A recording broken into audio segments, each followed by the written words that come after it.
Through the Implicit Revelations Case Study, I created something called Abstracting Navigational Associations Method.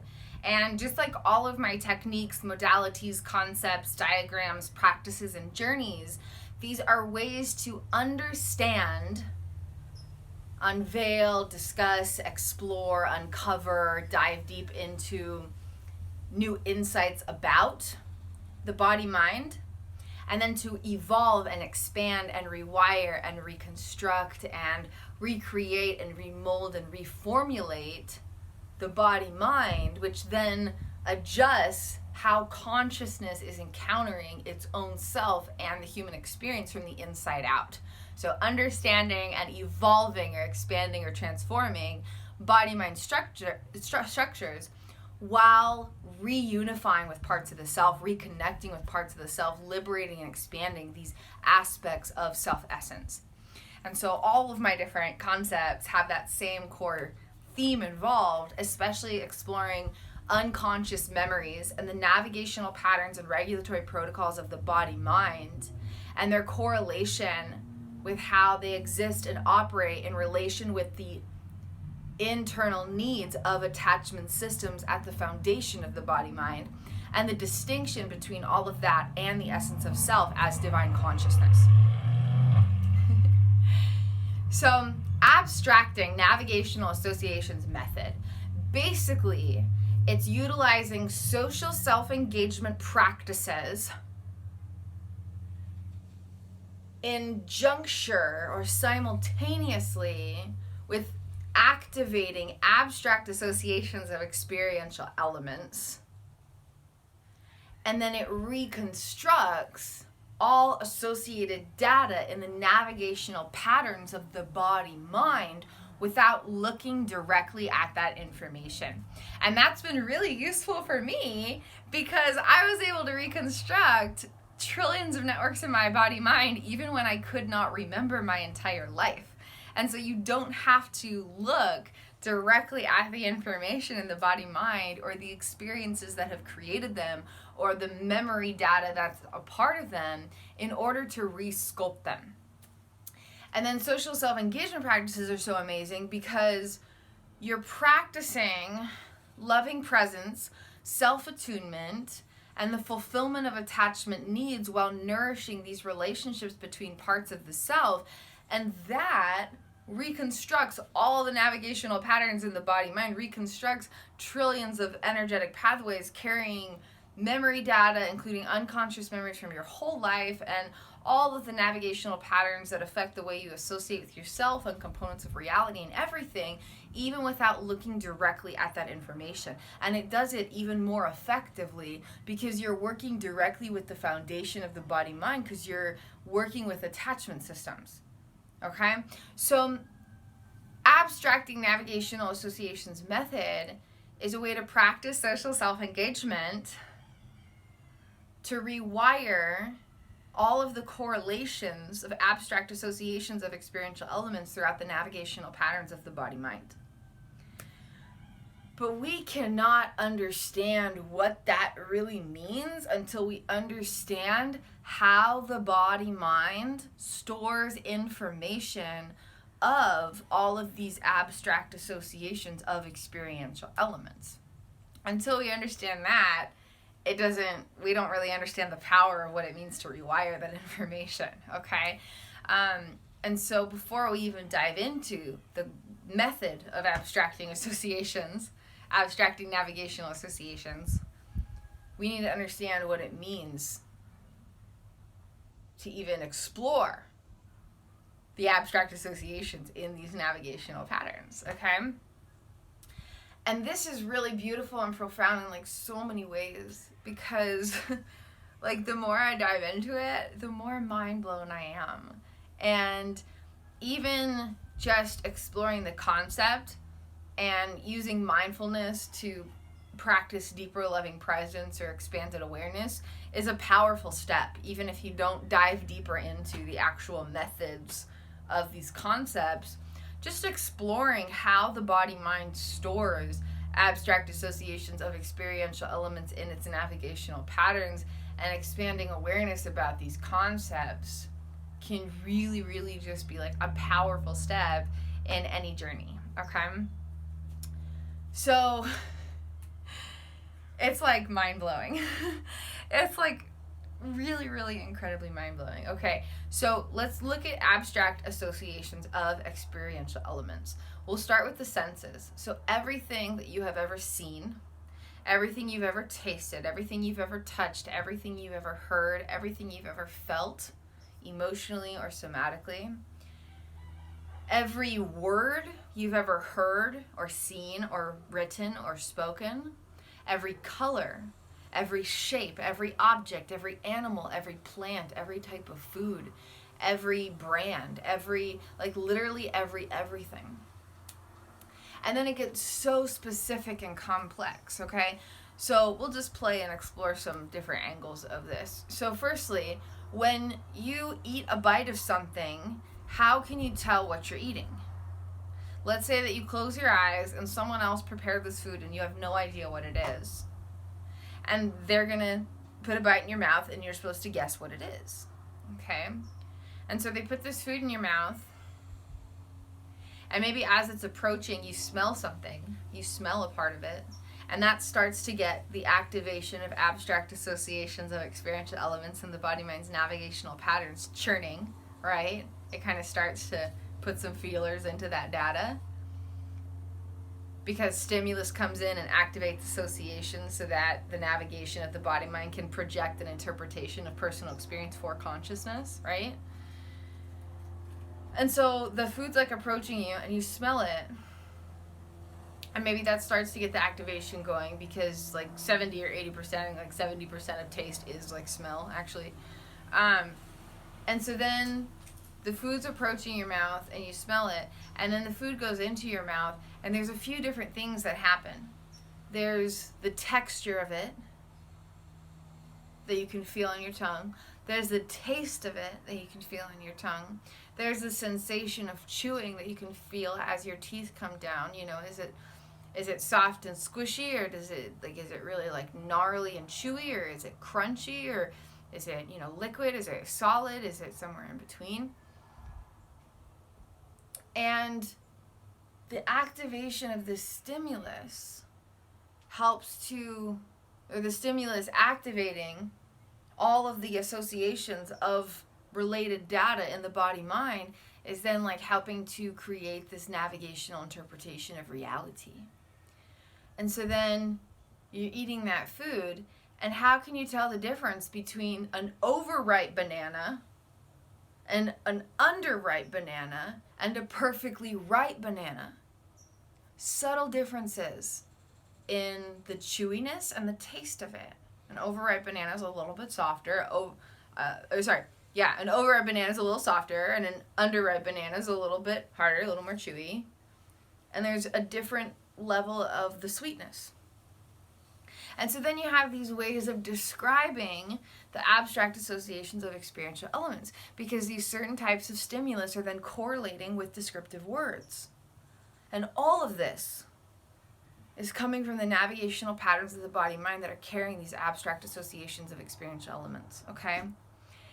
And so then, let's say that there's different plants that you see, okay? You walk into like this big garden, and there's all these different bushes and all these different pots of different kinds of flowers and all of these different trees lined up. How do you know that a bush is a bush and a tree is a tree? How do you know the difference between a leaf and a flower?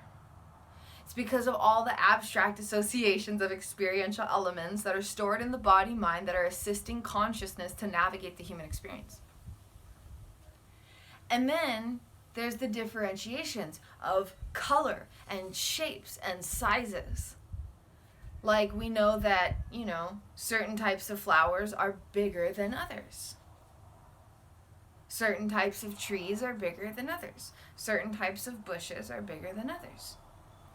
And then there's all of these different abstract associations. Okay, then there's different feelings. Let's take the example of weather on your skin. If you feel a breeze from the wind, that's an abstract association. of an element of experience.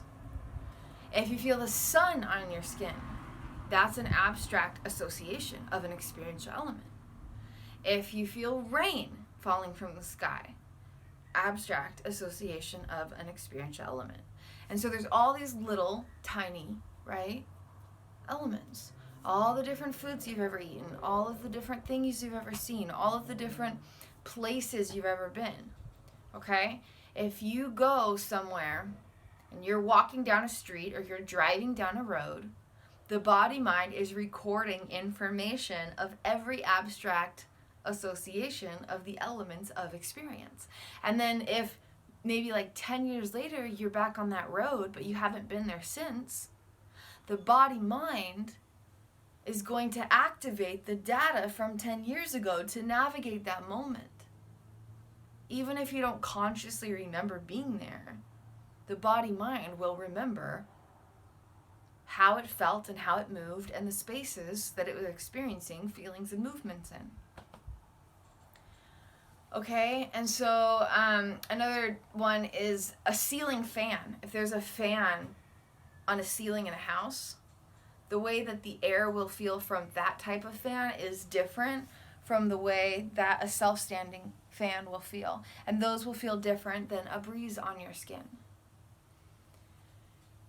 And every movie you've ever seen, every book you've ever read, every magazine you've ever looked at, every store you've ever been in, everything, okay?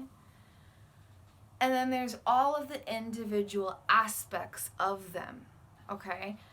The place that you're in, the things that you're seeing, each type of object, each type of shape, each type of color, everything you're feeling on your skin, inside of your emotions, everything you're hearing, the sound of a breeze, the sound of ocean waves, the sound of cars driving past, the sound of people talking, the sound of etc. Every single sound that could ever possibly exist.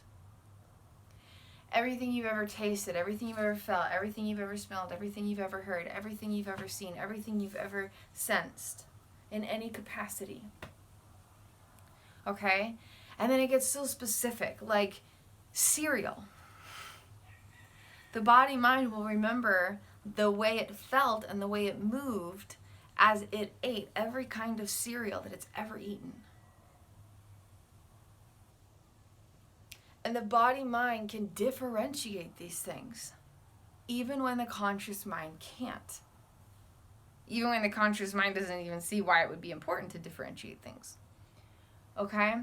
Another example is in a swimming pool. Okay? Let's say maybe you've gone into swimming pools throughout your entire life, but at the foundation of your life, there was a time when the body was a child and learned how to swim for the first time. Maybe it was just like casual, or maybe they went to swim lessons, or, whatever. Maybe it was when they were really little, or maybe when, early teen or whatever. But at some point, potentially, not always, but at some point, potentially, the body mind was a young child and maybe learned how to swim or ride a bicycle or, whatever it might be. When the body mind goes into a swimming pool, it's going to activate all of the abstract associations of experiential elements related with that moment to effectively navigate existence. And so beyond awareness, those experiences of first learning to swim are activated way, way, way, way, way, way, way, way, way, way, way deep beyond what you can perceive. Okay? If you're around certain kinds of animals, if you're around certain smells, maybe you walk into someone's house and you smell banana bread. Every other time that you've ever smelled banana bread is going to be activated beyond awareness. And it's going to help you automatically interpret what you're experiencing because it has experienced it before. Okay, so there's all of the abstract associations of experiential elements, real or imagined. Okay? And then there's 5 different components about the storage of data in the trillions of networks that carry the navigational patterns of the body mind, and the abstract associations of experiential elements is just one of them. Then there's data from every year of life.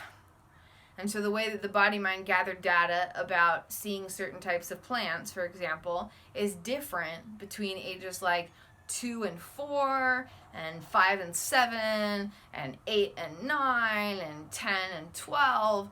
And that's going to be very different from teenagehood and every segment of adulthood. Data from every year of life, explicit and implicit information, conscious and unconscious, the obvious fact and the sensational feeling, the explicit describable particulars that can be consciously observed and intentionally retrieved and recalled, and the unconscious sensations and movements and patterns and learned motor skills and approach avoidance protocols and sensations and emotional responses, etc., the fact and the feeling. Stored in different regions of the brain, different brain hemispheres, brain lobes, brain regions, brain pathways. Data from every year of life, explicit and implicit, abstract associations of experiential elements. And then there's the roles of the neurobiological social engagement system, which have different navigational priorities. And so some regions of data will have a navigational priority of emotional and physical well-being, and other regions of data will have the priority of emotional and physical intimacy.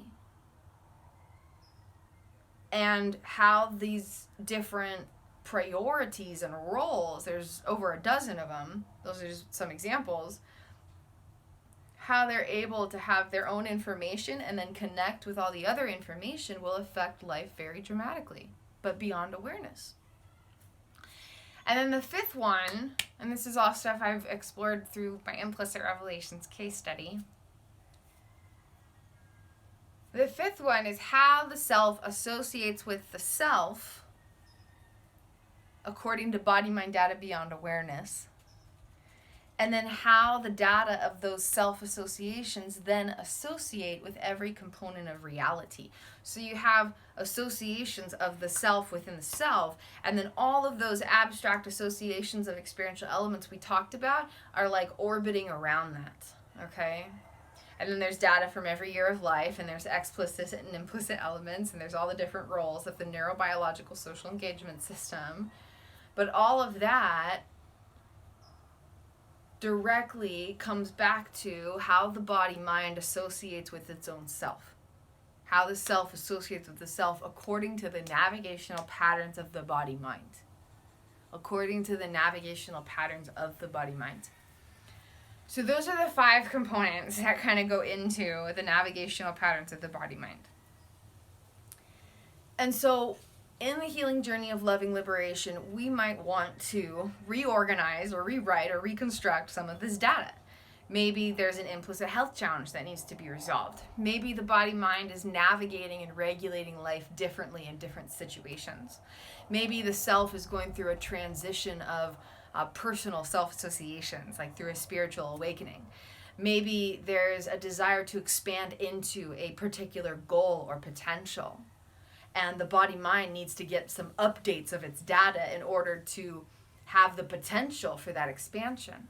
Maybe you're learning a new skill set. Maybe you're expanding into your emotional intelligence. There's a million different reasons that we might want to be able to expand these structures of the body-mind, to expand the capacity for the body-mind to navigate life to its optimal capacity and highest potential.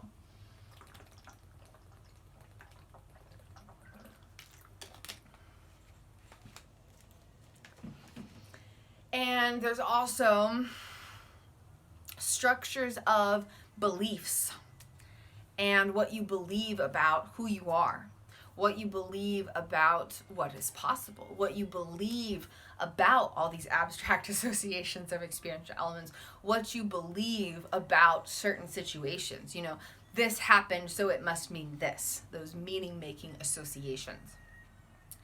And according to, or referencing the liberated consciousness diagram, there's the meaning-making associations, but then beneath that are memories, especially unconscious memories.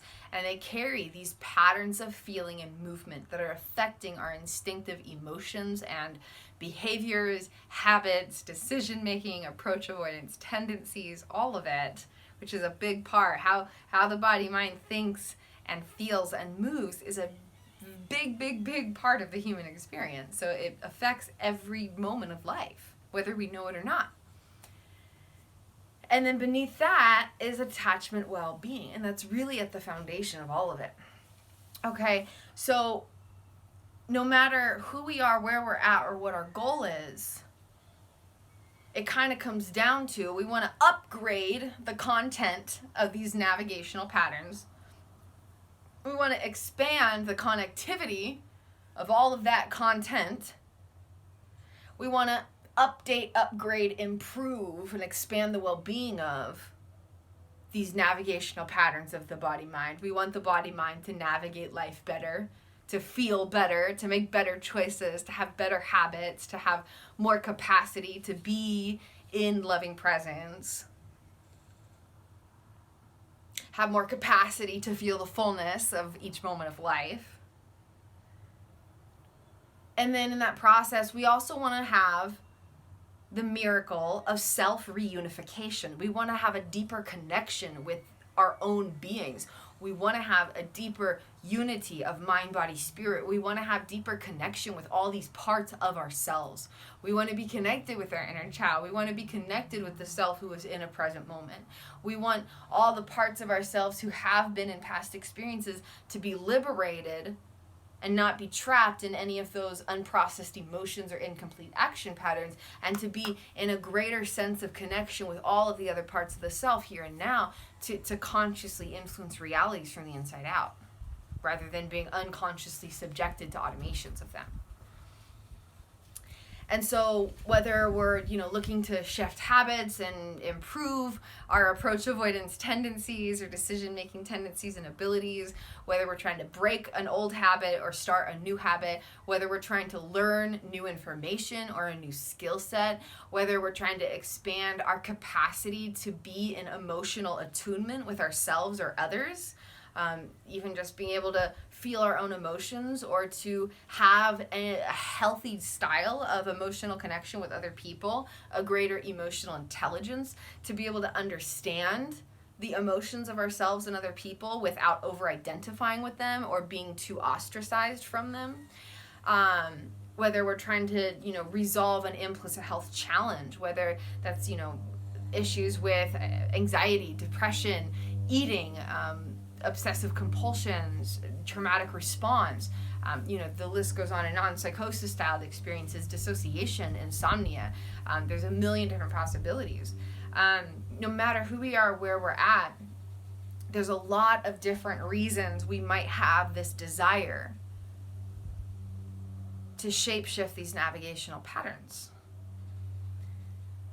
So keeping in mind that the navigational patterns have these 5 elements to them, these 5 key components: explicit, implicit, data from every year of life, roles of the neurobiological social engagement system with different navigational priorities, abstract associations of every experiential element, real or imagined, and self-associations that then affect how the self associates with all this other information. Okay, 5 key components.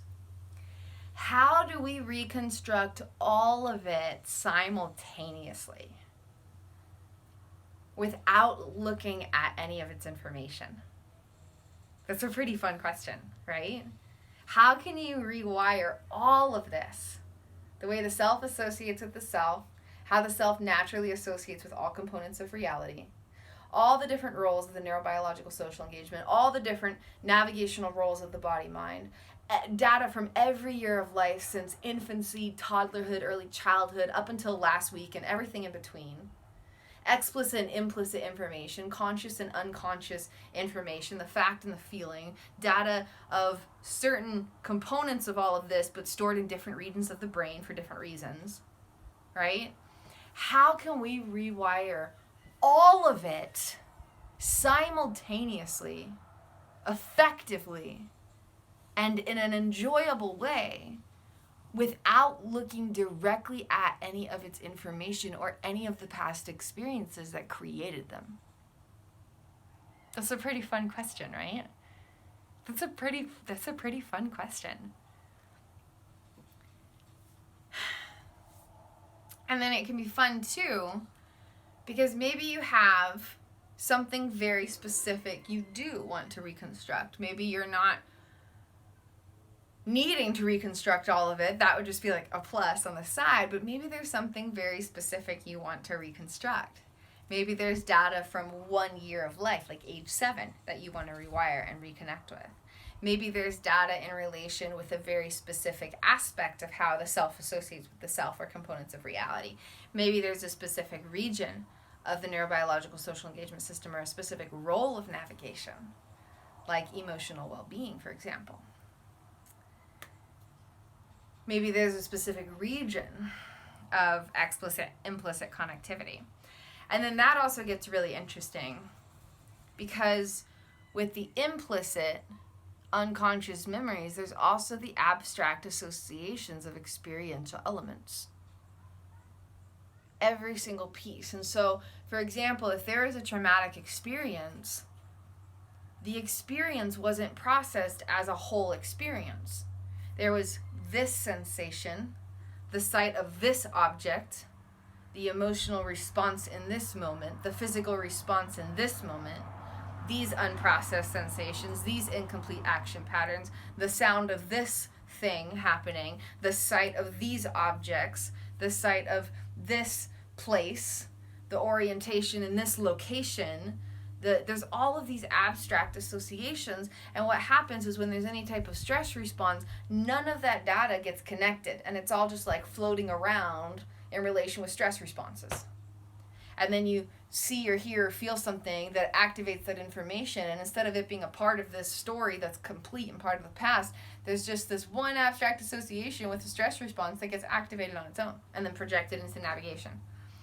So there's so many different reasons that this would be important and helpful and useful and beneficial and valuable, okay? So with the abstracting Navigational Associations method, there's 2 ways to work with this, directly and indirectly. Indirectly has helped, for example, has helped me rewrite my lifetime of memories without looking at them. And there's like 1,000 other potential uses for it as well, but that's like the most dramatic. Like, hi, I had, you know, just healing from like decades of amnesia, low-key, like on my own, without any other like external guidance or assistance. And this technique like just did it. It did all of it. It did everything it needed to be done. And it was fun and it was easy and it happened much quicker than I could have imagined, much more effectively than I could have imagined, with a lot more joy than I could have imagined. But there's also a lot of other reasons that you can use it.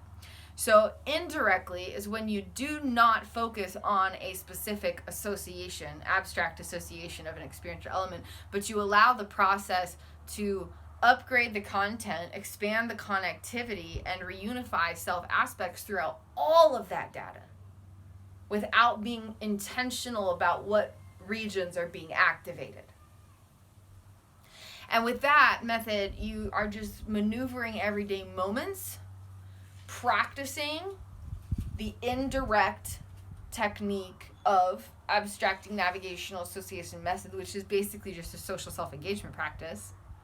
And then everything that you're coming into contact with is activating the associations and then being upgraded automatically. So every place that you're in, every person you interact with, every sound that you hear, every song that you hear, every word that you see, hear, think, or write, every color that you see, every aspect of the weather and the temperature and the breeze on your skin, everything that you taste, and the way that you eat. Are you sitting at a dining room table inside, or are you out barefoot in the grass while you eat your food? Every abstract association of an experiential element while you're in this continuous process is then activating and upgrading all of this data beyond awareness. But instead of focusing on any of those experiential elements, you are strictly focused on the social self-engagement practice. Okay? And then the other way to apply this is flipped, where your focus is on the specific abstract associations of experiential elements, and then you practice social self-engagement. So it's just depending which one's the priority, which one's the focal point. But both of them involve the same things, just in different ways. And so at this one, then you say, okay, I have a very specific intention, and these are the abstract associations of experiential elements that I am going to use to accomplish this intention. Okay? And so maybe that's a very specific incident, for example, okay? A classic example is there was a young child who had insomnia, and they didn't know that it was actually because suppressed trauma was being activated beyond awareness and causing really terrifying night terrors. And that was actually underlying the insomnia and the night terrors, but they didn't know about any of that. They just knew that it was scary to sleep and they couldn't sleep, right? And the child goes to the parents and they're like, you know, hi, I know it's like 2 a.m., but like I can't sleep, I don't know what to do. You know, and it's a very young child, you know, age 7, 8, 9 or something, okay, in this example. And the parents say, there's nothing I can do, I don't know why you can't sleep, but you should not be disrupting our sleep because now none of us are getting the rest we need. And they locked the door and said, stop interrupting our sleep, okay? And valid from the perspective of the parents to a degree, you know, they didn't know how to respond. They didn't know why the child couldn't sleep, and they didn't know how to help the child sleep. But the child's getting to, you know, the stage where they're getting closer to preteen, and so it's kind of in that middle ground that they're starting to like be their own little person and not be such a little person. And the parents drew a boundary. But they didn't know that that was disrupting the attachment development that child needed. That child needed to feel seen and loved. That child needed to feel supported and connected. That child needed to feel safe and protected and provided for and respected and embraced. And the source of attachment well-being at that time was the parents. And the parents were not able to provide that for this child. Okay? And so in this instance, there's abstract associations of that child walking down the hallway to the parents' room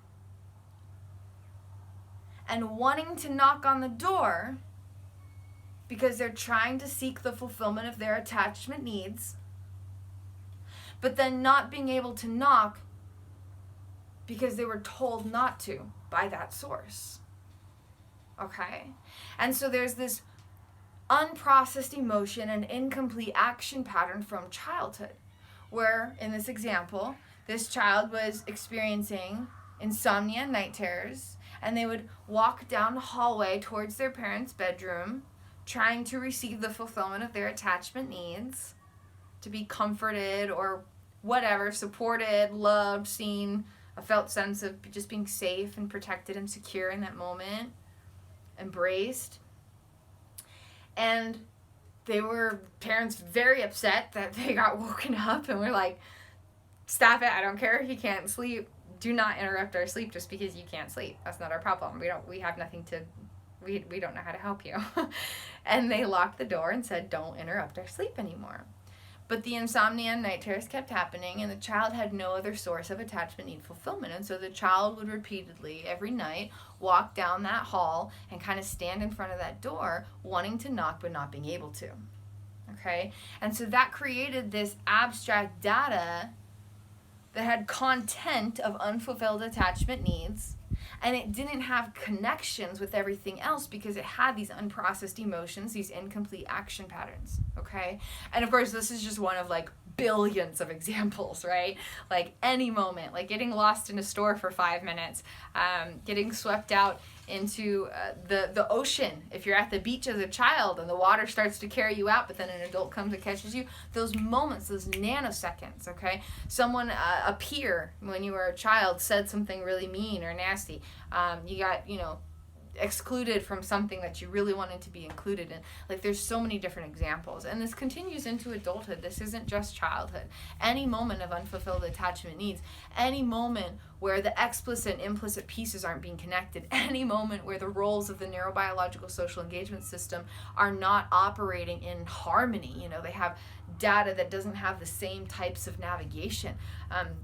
Data from any year of life that doesn't have fluidity of attachment well-being. You know, if there's like attachment well-being, but then there's like disruptions, and then these other years, then those seasons of life have data that aren't connected. You know, if there's disruptions in the self associating with the self, you know, maybe you were told that, you know, XYZ was up with your body, and so then you're like, oh, well, it's not safe to be connected with this part of my body because it's this, you know, it's ugly, or it's fat, or it's, you know, this, or it's that, or it's not the way it's supposed to be, or, you know, whatever was the judgment that was projected on by an outside source that was unfulfilled attachment needs from social engagement, right? Okay, so there's so many different potentials here, but in this particular example, just to give reference to this method and application, there's the abstract associations of that hallway, the child's bedroom, the parent's bedroom,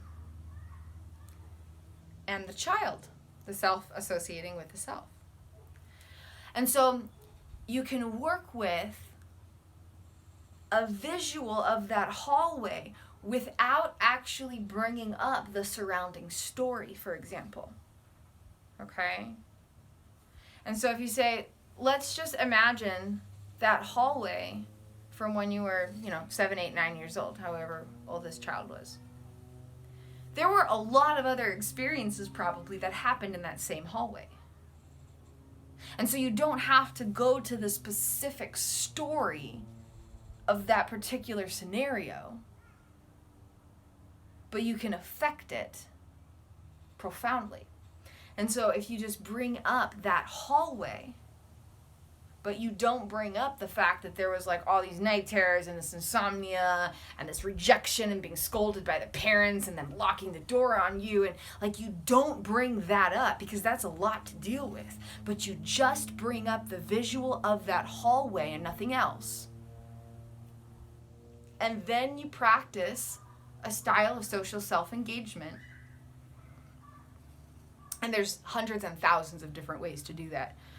From inward journeys of imagination, neurathons, practices in everyday moments while encountering these abstract associations. For this particular one, social soul self inward imagination ignitions would probably be the most effective. But there's so many different ways to practice social self-engagement. It's just about accomplishing the 5 steps of social self-engagement and the 5 stages of implicit experience, which there's lots of different ways to do that. But if you just bring up that hallway without the surrounding information, then all of the data associated with that abstract association of experiential element will be indirectly rewritten in this process. Okay? And again, that's just one of like billions of different examples, okay? And so if you want to work with data from a specific year of life, if you want to work with data from a specific thing, like, for example, I've been playing with, how can I connect with more positive childhood memories and help to bring the essence of that self and the essence of those navigational patterns of the body-mind in deeper unity and connection with present moment self aspects and present moment navigation. Okay. Then there might be abstract associations of large group events, like a concert or a rodeo or something. And so then you could go, you wouldn't even have to go into the actual event, but you could just go and just the atmosphere activates abstract associations of experiential elements in the body-mind. And then you could just be in the atmosphere of that, practice social self-engagement, and then you're starting to reunify with all these aspects of the self and reconnect with all these regions of navigational patterns that have any correlation with that.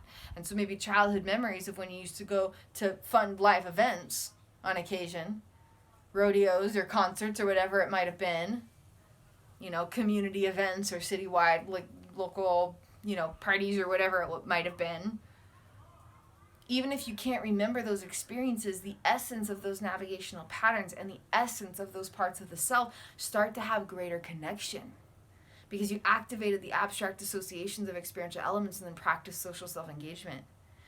Activating the body-mind data and then nourishing the attachment needs to rewrite it and reunify with the parts of the self within it. Okay? So I know it's a little bit all over the place, just kind of going into the different elements of it. There's so much to it. There's so much to it. It's like so simple, but then it's like so complex at the same time. But all in all, it's called Abstracting Navigational Associations Method. And so the body-mind has all this data, everything stored in abstract associations, you know, the concept of a cat, and then the specificities of, yeah, that fluffy cat named Snuffy, or whatever it is, you know. It goes from, you know, abstract conceptualizations of experiential elements into specificity of translations of reality. And then all of that is always in correlation with the well-being of attachment needs.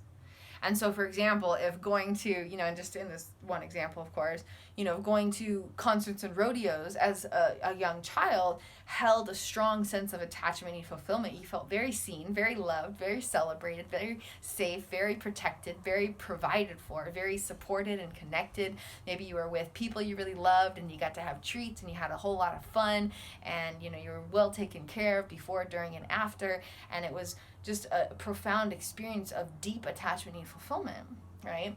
Then activating an abstract association of any of those experiential elements and practicing social self-engagement will create deeper connection, and that's bringing that sense of attachment development, attachment fulfillment, those experiential elements, all those emotional sensations, the way the body felt and moved, all the parts of the self who were in those experiences, and bringing them closer with the now, okay?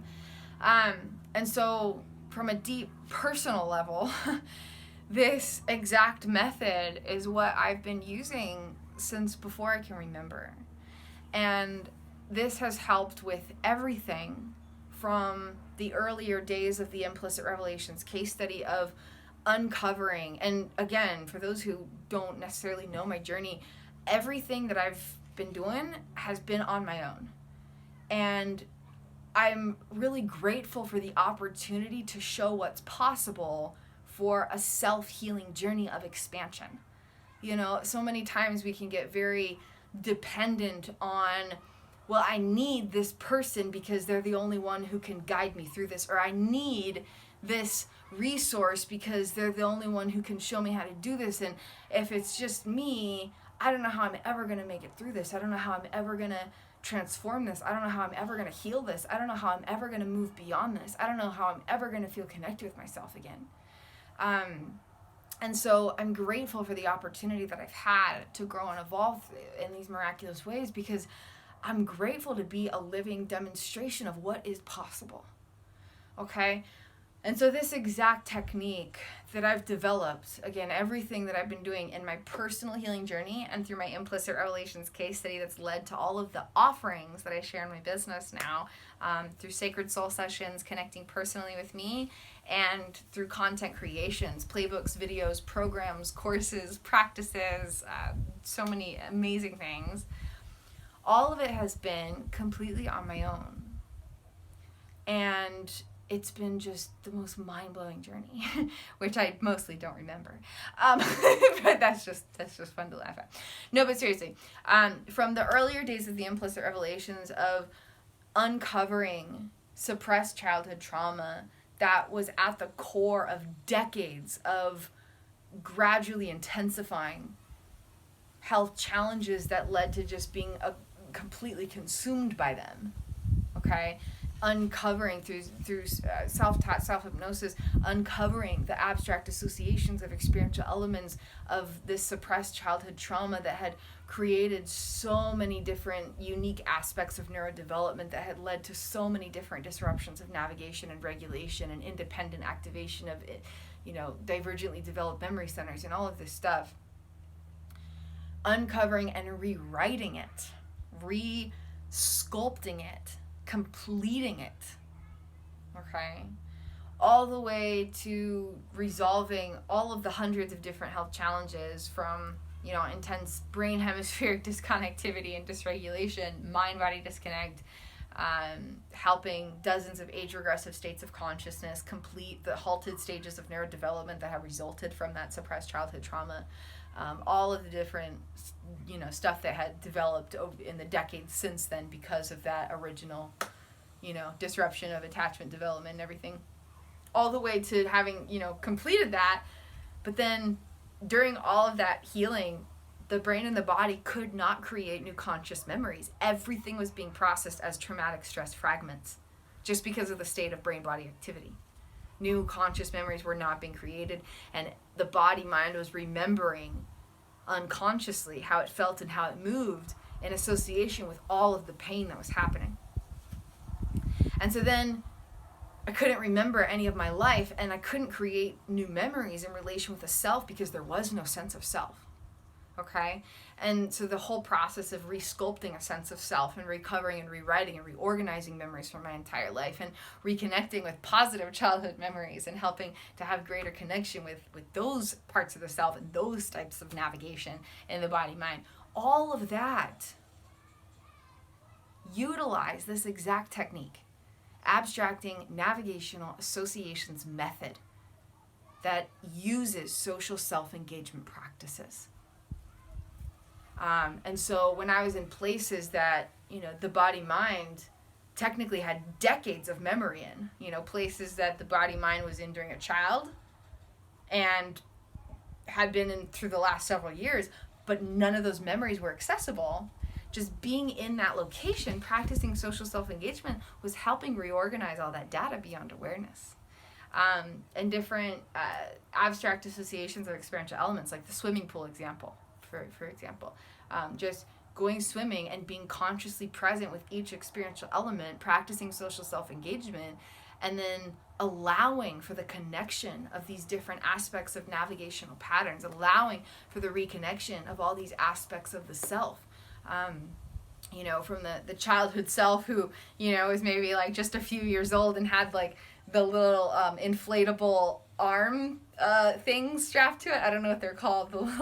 The little inflatable things that wrap around the upper arms of little kids before they can learn how to swim so they can float, little floaty things. From like the really, really young childhood memories of like having the little floaty inflatables on your arms to when you first learned how to swim. And all of that was, between ages like, 4 and 7, right? And then resculpting all of the different years of data by reconnecting with the foundation. Like, it's just been mind-blowing to see what's possible through this one technique. And it is simple, and it is easy, and it is fun, and it is very flexible. And so it doesn't matter what your intention is or where you're at in a journey. And so of the different ways to practice it, 3 of the main ones that I use in my personal journey and offer through my business, through Sacred Soul Sessions and through the content creations that I share. Harnessing the insights from my Implicit Revelations Case Study, which has been over 20,000 hours of independent investment. It's like, it's fun to say that because, I don't remember half of it. Which is half of the joke because I've actually recovered a lot of memories from those times of not being able to create memories, repieced together a lot of those fragments and connected explicit and implicit and, all of it. But 3 of the ways to practice it, one is through inward meditative self-hypnosis journeys, hypnotic adventures of consciousness, where you close your eyes, use your imagination, project through your third eye, and create an experience of social self-engagement. And my Mystical Odyssey Imaginatives show perfect examples of what that looks like. They are several different episodes that connect with inner child liberation and demonstrate exactly what I'm talking about, and those are freely available. You can explore those in my creations. The second way is through everyday moments. When you're washing your hair in the shower, when you're putting on a sweatshirt, when you're unloading a dishwasher, when you're walking somewhere, when you're looking at something, when you're driving somewhere, when you're exercising, when you're taking out the garbage, when you're changing the water dish for your cats or your dogs or whatever it is, in the little moments. Because then every abstract association of what you're engaging with, okay, where you are, what you're doing, what you see, what you hear, what you feel, what you taste, what you touch, what you sense, what you're smelling, all of the associations are activating that information, and you're practicing social self-engagement. All of that data is just naturally being rewritten without working with it directly. And then the third way is through marathons. And this especially focuses on resculpting self-associations to then shift how the self naturally associates with all components of reality. But you could also bring in abstract associations of experiential elements, including like childhood pictures, for example, or if there's a certain way that you ever did your hair. That was another really fascinating example. Okay, so for example, there's this long hair. Okay, so maybe there was a time of life where you used to do your hair like this and put it in a ponytail. Maybe there was a time when you used to put your hair in a regular ponytail really high up, and another time of life where it was in a ponytail really low. Maybe there was a time of life where you did pigtails. Maybe there was a time of life where they did high pigtails or low pigtails. Maybe there was a time of life where you did braids on each side, or one braid, or you did your hair up so that there was like a big poof and you used hairspray or something. Okay, maybe there was a time when it was always down, or maybe there was a time when you used little like bobby pins a lot, but maybe not hair ties. Okay, so this is just like another simple, seemingly silly example that really kind of demonstrates what this is.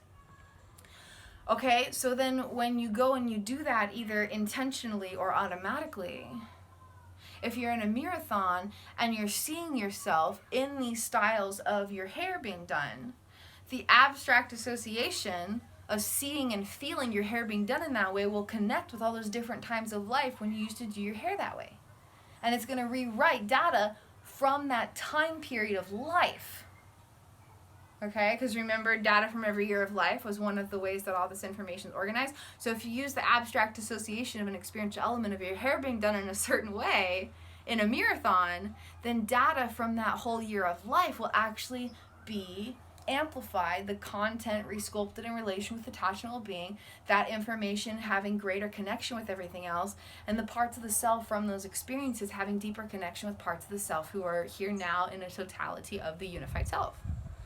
And then, if you're wearing certain clothes, if you're wearing clothes that you wore at a certain time of life, there's a lot of different things. Or if you have like a stuffed animal or something from a certain period of life and you're like holding it while you're in a marathon, if you're listening to certain kind of music that you listen to at a certain period of life, that's another really powerful one that I've used for many, many, many years in my personal healing, and it's also used in the personalized marathon prescription playbook as one of infinite examples and possibilities. If you use music from certain time periods of life, the exact music or cover songs of that music but by a different artist in a different way or something, the abstract association is going to activate data from that time period. And so if let's say, you are my sunshine, my only sunshine. Let's say you used to listen to that song when you were like age 7. When you use that song in a marathon, all of the associated data from like ages 6, 7, 8 are actually going to be activated beyond awareness to help navigate that moment. And you can rewrite them without looking at that data, which again was very useful for me because I couldn't remember my life. But again, there's like hundreds of different reasons and ways and important, valuable things. So even if you remember your life, you can still use it for a lot of powerful purposes. There's so much value to this. So those are 3 of the different ways that social self-engagement can be used: through an inward, hypnotic, imagination, adventure, self-hypnosis, meditative style with your eyes closed and using your imagination actively and intentionally. And then if you have a guided experience that's recorded in audio, then you can be passive and just listen to that journey instead of intentionally working to imagine it. And that's what I offer through my Mystical Odyssey Imaginatives and Social Soul Self Sacred Soul Session. Ooh, Like the alliteration on that. Social, soul, self, sacred soul session. Yes, yummy. And then everyday practices, which are a big part of the Creative Connections course, Self-Love Liberation course. And yeah, those are the 2 courses that share those practices if you're looking for a self-guided journey. And then if you connect with me through a call, we can go through those practices. And then marathons. And marathons are through the subconscious unveiling and transformation journeys, which again, you can connect with me personally through a sacred soul session, or there are guided courses and playbooks and videos you can use on your own and have your own magical adventure with these ideas. And they're just really powerful. And it helps to just simply bring awareness to how the body-mind does have this organization of explicit, implicit data from every year of life, data with specific navigational roles and priorities in the neurobiological social engagement system of the unconscious body-mind, self-associations and how the self associates with all components of reality, and the most vast and complex abstract associations of every experiential element, and the interaction of all this information, okay? And so, for example, some of the most powerful things we can reconnect with are the simplest. If, as a child, there was a ceiling fan in your bedroom, but ever since then you've never been in a bedroom with a ceiling fan, then anytime you walk into a room that has a ceiling fan, the body-mind is going to be reconnecting with that data from early childhood. And so understanding these abstract associations and all their connections are really powerful. Thank you for being here. Thank you for being you. Please feel free to explore my other content creations and offerings in my business. I would love to connect deeper and explore this and how these amazing ideas can be understood and applied in really powerful ways. Have a beautiful and blessed day.